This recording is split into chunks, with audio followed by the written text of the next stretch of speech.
friends, welcome back to my channel. If you are new viewer, please subscribe my channel for more videos. आज हम बात कर रहे हैं ऑर्डर 17 सिविल प्रोसीजर कोड की, जो कि बात करता है एडजॉर्नमेंट की, स्थगन की।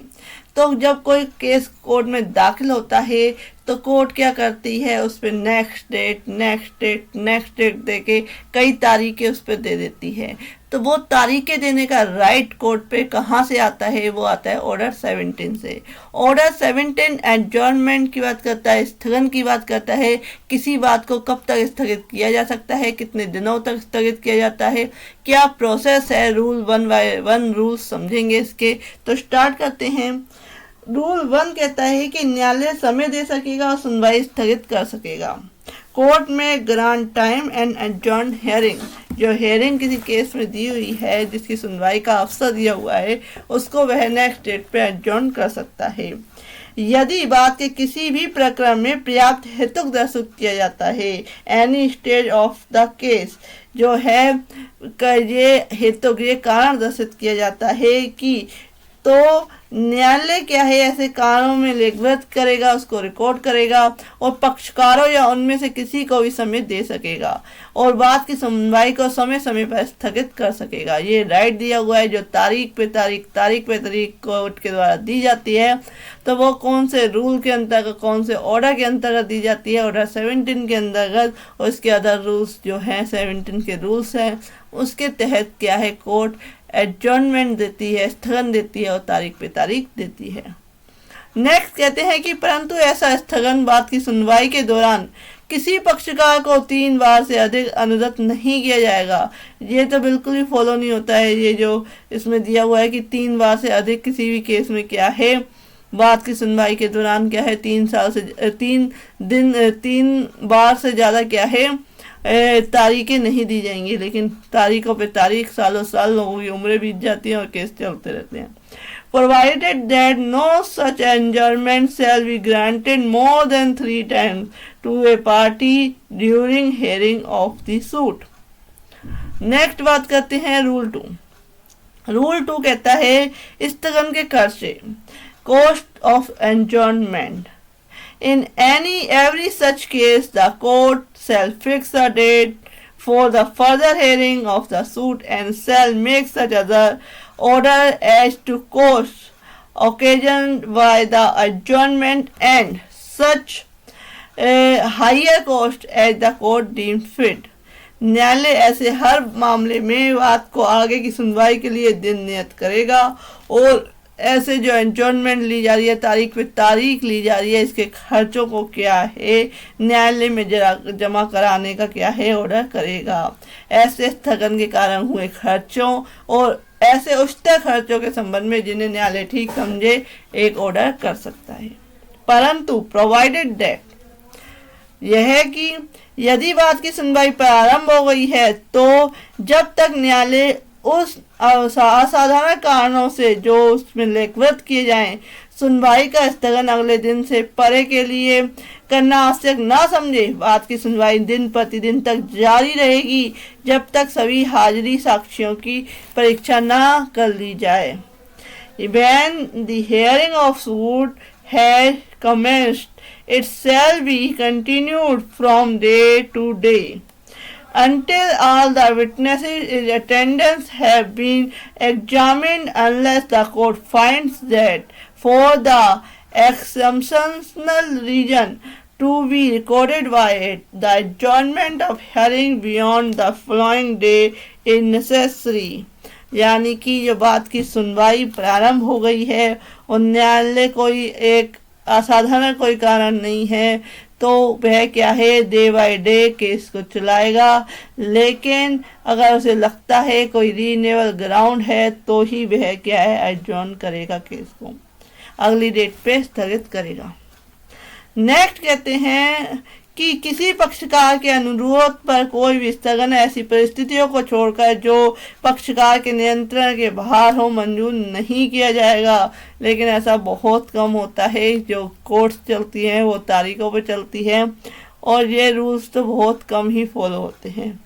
No adjournment shall be granted at the request of a party except where the circumstances are beyond the control of that party. Next आते हैं कि यह तथ्य स्थगन के लिए आधार नहीं माना जाएगा कि किसी पक्षकार का प्लीडर दूसरे न्यायालय में व्यस्त है, और यह रीजन ग्राउंड्स तो लिया जाता है कि जो वकील है वो किसी अदर केस में व्यस्त है, तो आप क्या है एक तारीख दे दीजिए, उस पे क्या है हमारा वकील जो है केस लड़ेगा। लेकिन इसमें बताया गया है कि यह तथ्य स्थगन के लिए आधार नहीं माना जाएगा कि किसी पक्षकार का प्लीडर दूसरे न्यायालय में व्यस्त है। The fact that the pleader of the party is engaged in another court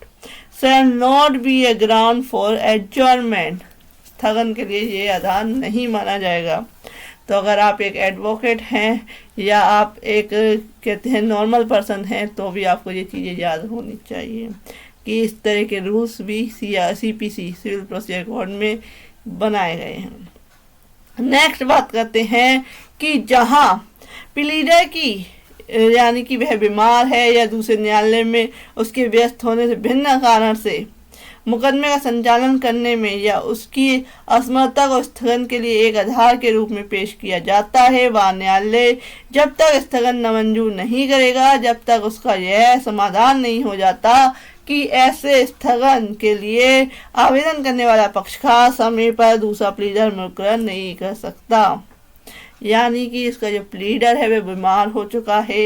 या वह किसी न्यायालय में नहीं किसी अदर कारण से क्या है मुकदमे का संचालन करने में, केस को लड़ने में असमर्थ है, तो कोर्ट तभी एडजॉर्न करेगी उस डेट को जबकि वह एक उचित कारण बताए कि वह दूसरा जो है वकील या दूसरा प्लीडर उस केस में नहीं ला सकता था, तो ही एडजॉर्न होगा। नेक्स्ट बात करते हैं, जहां कोई साक्षी न्यायालय में उपस्थित है किंतु पक्षकार और उसका प्लीडर उपस्थित नहीं है, अथवा पक्षकार या प्लीडर न्यायालय में उपस्थित होने पर भी किसी साक्षी की परीक्षा या प्रतिवीक्षा करने के लिए तैयार नहीं है, वहां न्यायालय यदि वह ठीक समझे तो साक्षी का कथन अभिलिखित कर सकेगा और यथास्थिति पक्षकार या उसके प्लीडर द्वारा जो उपस्थित ना हो या पूर्वोक्त रूप से तैयार ना हो साक्षी की मुख्य परीक्षा पति परीक्षा करने के अभिमुक्त करते हुए ऐसा आदेश पारित कर सकेगा जो वह ठीक समझे। यानी कि साक्षी न्यायालय में उपस्थित है किंतु उसका जो पक्षकार है या उसका प्लीडर है वह उपस्थित नहीं है, या पक्षकार प्लीडर न्यायालय में उपस्थित है लेकिन वह गवाही किसी की गवाही लेने के लिए उसकी एग्जामिनेशन क्रॉस एग्जामिनेशन करने के लिए अभी प्रिपेयर नहीं है, तो उस केस में कोर्ट क्या है डिसीजन दे सकती है, ऑर्डर कर सकती है कि उस साक्षी की परीक्षा ले सकती है और साथ ही साथ उसे मुक्त कर सकती है कि वह इस तरह की परीक्षा ना दे। नेक्स्ट आते हैं कि रूल 2 कहता है कि यदि पक्षकार नियत दिन पर उपसंजात होने में असफल रहते हैं तो प्रक्रिया procedure if party fails to appear on day fixed. जात की सुनवाई जिस दिन के लिए स्थगित हुई है, जिस दिन एडजर्न हुआ है केस और नेक्स्ट डेट दे दी गई है, यदि उस दिन पक्षकार या उनमें से कोई उपसंजात होने में असफल रहते हैं और तो न्यायालय आदेश 9 ऑर्डर 9 द्वारा उस निर्दिष्ट ढंगों में से एक से बात का निपटारा करने के लिए अग्रसर हो सकेगा और ऐसा अन्य आदेश कर सकेगा जो वह ठीक समझे। Procedure if party fail to appear on day fixed where on any day to which the hearing of the suit is adjourned, the party and any of them fail to appear, the court may proceed to dispose of the suit in one of the modes direct in their behalf by order 9 and make such other order as it thinks fit। तो वह किसी अन्य तरह का भी आदेश कर सकती है। इसका क्लेरिफिकेशन दिया हुआ है, स्पष्टीकरण दिया हुआ है कि जहां किसी पक्षकार का साक्षी या साक्षी का पर्याप्त भाग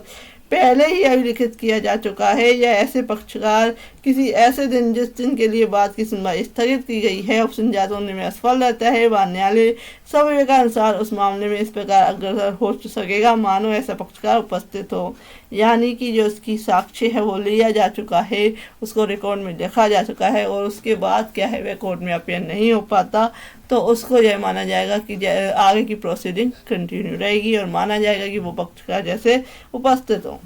नेक्स्ट आते हैं रूल 3। रूल 3 के तहत ये लास्ट रूल है ऑर्डर 17 का कि पक्षकारों में से किसी पक्षकार के साक्ष्य आदि पेश करने में असफल रहने पर भी न्यायालय आगे कार्रवाई कर सकेगा। जहां बात का कोई ऐसा पक्षकार जिसे समय अनुदत्त किया गया है अपना साक्ष्य पेश करने में क्या है या अपने साक्षी की हाजिरी कराने में, बात की आगे प्रगति करने में आवश्यक कोई ऐसा अन्य कार्य करने में जिसके लिए समय अनुग्राह किया गया है असफल रहता है, वह न्यायालय व्यतिक्रम के होते हुए भी यदि पक्षकार उपस्थित हो तो बात को तत्क्षण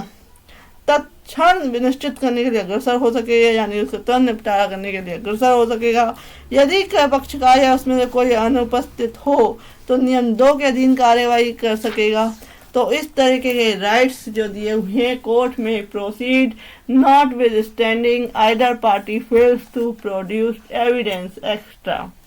where any party to a suit to whom time has been granted fails to produce his evidence and to call to attendance of his witnesses or to perform any other act necessary to further progress of the suit for which time has been allowed, the court may not withstanding such default, if the party are present, proceeds to decide the suit forthwith, or if the parties are and any of them is absent, proceeds under rule 2। तो इस तरीके से कार्रवाई कर सकती है। तो enjoyment जो स्थगन है उसका जो प्रोविजन है ऑर्डर 17 में, उसके 3 रूल्स हैं। तो फ्रेंड्स इसी के कारण क्या है तारीख पे इतने छोटे ऑर्डर पे इतनी ज़्यादा तारीखें मिलती हैं। तो if you like my video please like share and subscribe my channel. Thank you for watching this video.